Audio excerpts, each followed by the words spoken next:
महाराज भीष्म कहने लगे रुकुम पागल नहीं हो जा, मेरे घर में 2-4 लड़कियां नहीं हैं, एक ही हमारी बेटी है, इसलिए मेरी बात मान जा, भगवान कन्हैया को बुला के उनके साथ शादी कर ले। रुकुम कहने लगा पिताजी जिसका नाम सुनने से हमें नफरत है तुम उसी का नाम बार बार लिए जा रहे हो। अगर कन्हैया हमारे घर में दामाद बन के आ गया तो लाशों के अंबार लग जाएंगे, खून की नदी बह जाएंगी और सबसे पहले लाश उसकी उठेगी जिसके सिर पे सहरा होगा। और बोला है रुकुम पिताजी अगर गलती से भी गलती हो गई, कन्हैया हमारे घर में दामाद बन के आ गया तो महिलाओं के श्रृंगार उजड़ जाएंगे, बच्चे अनाथ हो जाएंगे, तुम्हें नहीं मालूम? अरे भूला से भूला भाई आंगन में जो कैया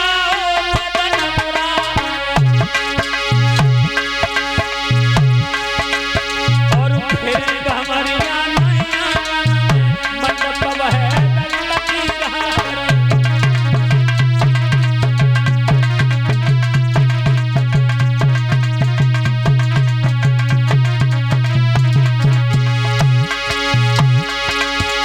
रुकुम कहने लगा पिताजी अगर भूल से भी भूल हो गई, कन्हैया हमारे घर में दामाद बन के आ गया तो लाशों के अंबार लग जाएंगे।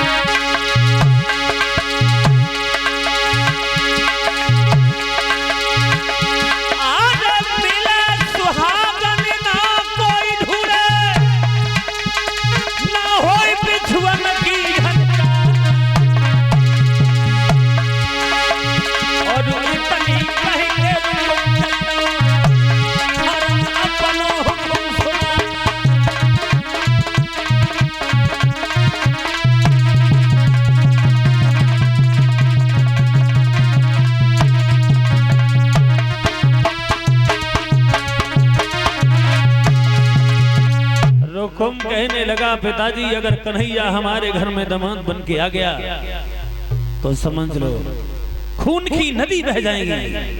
अब रुकुम ने सोचा कहीं ऐसा ना हो कि पिताजी कन्हैया को ना बुला लें। उससे पहले रुकुम अपने घर पे भागा और अपने साले शिषपाल के लिए पत्र लिखा। साले शिषपाल आप तो जानते ही हो हमारे घर में एक हमारी बहन है जिसका नाम है रुक्मिणी, और आपने खूब देखी है। अब हम अपनी बहन का विवाह करना चाहते हैं, वो किसी और के साथ नहीं, वो भी तुम्हारे साथ। लेकिन तुम जब बारात लेके आओ तो थोड़ी होशियारी से आना। नीचे अपने हस्ताक्षर कर दिए, उससे पहले लिख दिया जब बारात लेके आओ तो थोड़ी होशियारी से आना, हो सकता है यहाँ द्वारका का कन्हैया भी आ जाए। पत्र लिख दिया, नाई और पंडित को बुलाया और वो पत्र चंदेरी में भिजवा दिया है। कहाँ? शिशुपाल के पास। और जब वो नाई और पंडित उस पत्र को लेकर शिशुपाल के पास पहुंच जाते हैं चंदेरी में, शिशुपाल कहने लगा पंडित जी कहाँ से आना हुआ? पंडित जी बोले कुंदनपुर से आए हैं। कुंदनपुर से? बोले हाँ।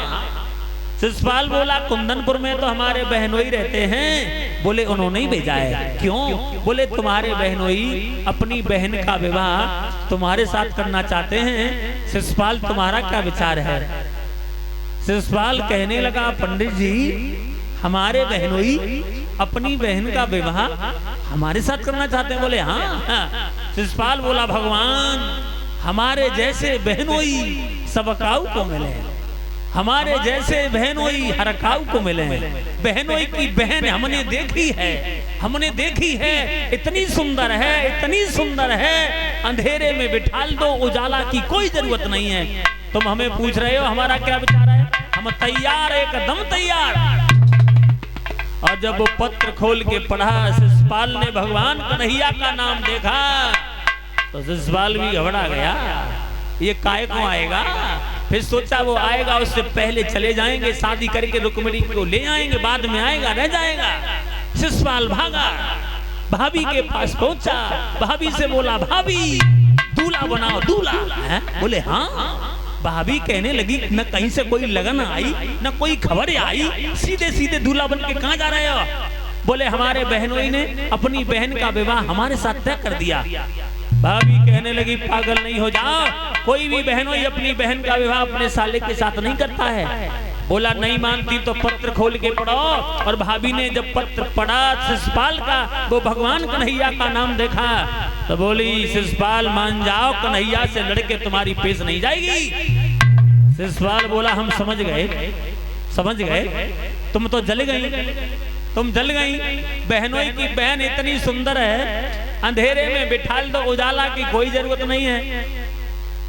आज जब शिषपाल नहीं मान रहा है सज्जनों, ध्यान रखना, कहा भाभी हमें दूल्हा बनाओ। अब भाभी भाग के गई, 2-4 लड़कियों को बुला लाई हैं। शिषपाल को दूल्हा बनाया जा रहा है, और जब दूल्हा बनाया जा रहा है वहां अशुभ होने लगे।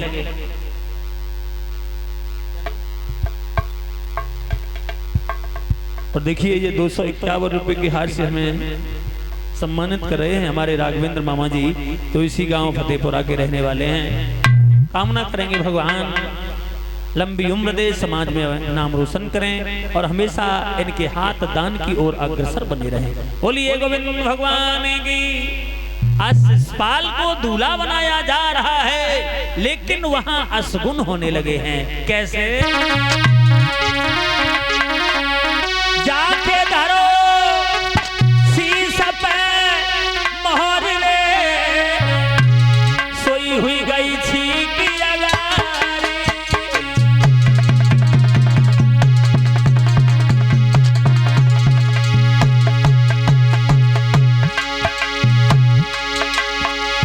सिर पे मोहर रखा, ठीक हो गई। और ऐसा ही नहीं,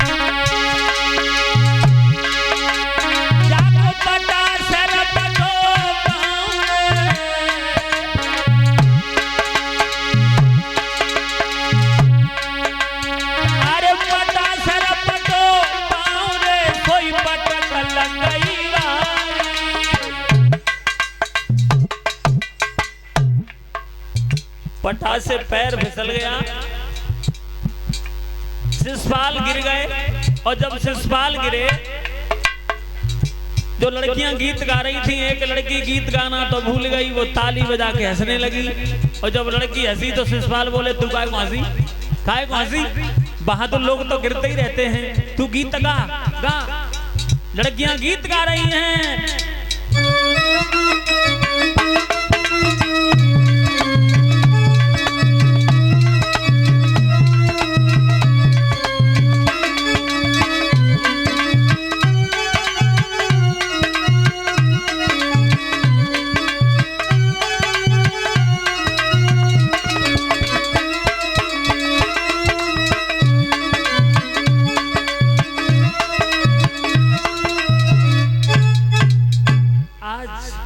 शिषपाल को जब दूल्हा बनाया जा रहा है वहां अशुभ होने लगे हैं। शिषपाल बोला भाभी अब कोई कमी तो नहीं रह गई दूल्हा बनने में। तो ध्यान रखना, जब दूल्हा बन के जाता है ना, तो दूल्हा तो वीआईपी होता ही है, क्योंकि उसकी बारात है, और उससे ज्यादा बाराती वीआईपी होते हैं।